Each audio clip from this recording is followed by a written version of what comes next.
Hello friends, வணக்கம் and welcome to Lux kitchen. இன்றைக்கி நம்ம சேனலில் என்ன ரெசிபி பார்க்க போகிறோம் அப்படின்னா, நல்லா கமன்னு வீட்லேயே நம்ம நெய் காய்ச்சறது எப்படின்னு பார்க்கலாம். ஆல்ரெடி ஒரு வீடியோவில் வெண்ணெய் எப்படி எடுக்கிறதுன்னு செஞ்சு காட்டியிருந்தேன்.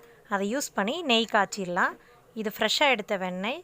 இது ஆல்ரெடி எடுத்து ஃப்ரிட்ஜில் ஸ்டோர் பண்ணது. அதை யூஸ் பண்ணி நம்ம நெய் காய்ச்சிடலாம். ஒரு இரும்பு கடாய் எடுத்து வச்சுக்கோங்க. இப்போ நம்ம ஸ்டவ் ஆன் பண்ணியாச்சு. இப்போ ஆல்ரெடி எடுத்து வச்சுருந்த வெண்ணெய்களை கொஞ்சம் கொஞ்சமாக ஆட் பண்ணிக்கலாம். இது தயிர் ஊற்றி வச்சு அதோட ஆடைகளை கலெக்ட் பண்ணி அதிலிருந்து மோர் அடித்து வெண்ணெய் எடுத்தது. நீங்கள் பால் ஆடையும் எடுத்து கலெக்ட் பண்ணி வச்சு அதிலிருந்தும் நீங்கள் வெண்ணெய் எடுக்கலாம்.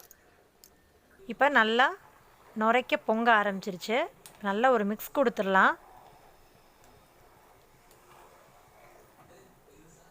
அடுப்பு எப்போவுமே சிம்லேயே வச்சுக்கோங்க. பக்கத்துலேயே இருந்து பக்குவமாக காய்ச்சி எடுக்கணும்.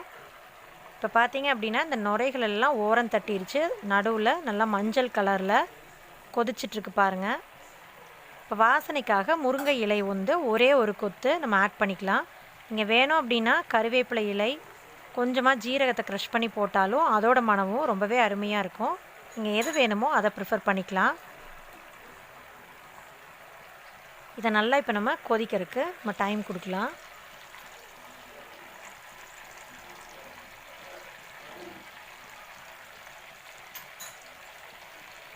இப்போ கொஞ்ச நேரம் கழித்து பார்த்தீங்க அப்படின்னா நெய் நல்லா தெளிஞ்சு வந்திருக்கும் பாருங்கள். இந்த மாதிரி நல்லா நுரையெல்லாம் அடங்கி பபிள்ஸ் வர ஸ்டார்ட் ஆயிரும்.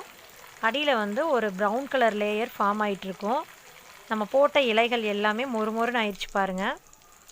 இந்த மாதிரி பபிள்ஸ் வர ஆரம்பிச்சிருச்சு, ப்ரௌன் கலர் லேயர் ஃபார்ம் ஆகுது அப்படின்னா அதுதான் நம்மளுக்கு கரெக்டான ஸ்டேஜு. இரும்பு படைச்சிட்டு யூஸ் பண்ணுறவங்க ஒரு நிமிஷத்துக்கு முன்னாடியே அடுப்பை ஆஃப் பண்ணிடலாம்.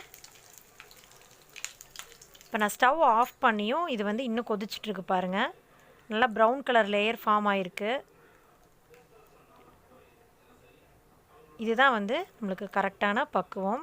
இப்போ நம்ம இதையை நல்லா ஆற விட்டுட்டு ஃபில்ட்ரு பண்ணி எடுத்துடலாம். ஃபில்ட்ரு பண்ணுறதுக்கு ஸ்டீல் ஃபில்ட்ரு எடுத்துக்கோங்க. ஆர்டினரி ஃபில்ட்ரை நீங்கள் யூஸ் பண்ண வேண்டாம். இப்போ அதை ஃபுல்லாக நம்ம வடிகட்டி எடுத்துக்கலாம். சூப்பரான ரொம்பவே ஆரோக்கியமான நெய் வீட்லேயே ரெடி பண்ணியாச்சு. இதை உங்கள் வீட்டில் இருக்கிற குழந்தைகளுக்கு தோசை, இட்லி எல்லாம் பொடி வச்சு நெய் ஊற்றி கொடுக்கலாம். சுடு சாதம் பருப்பு போட்டு அதில் நெய் ஊற்றி கொடுங்க. ரொம்பவே ஹெல்த்தியாக இருக்கும்.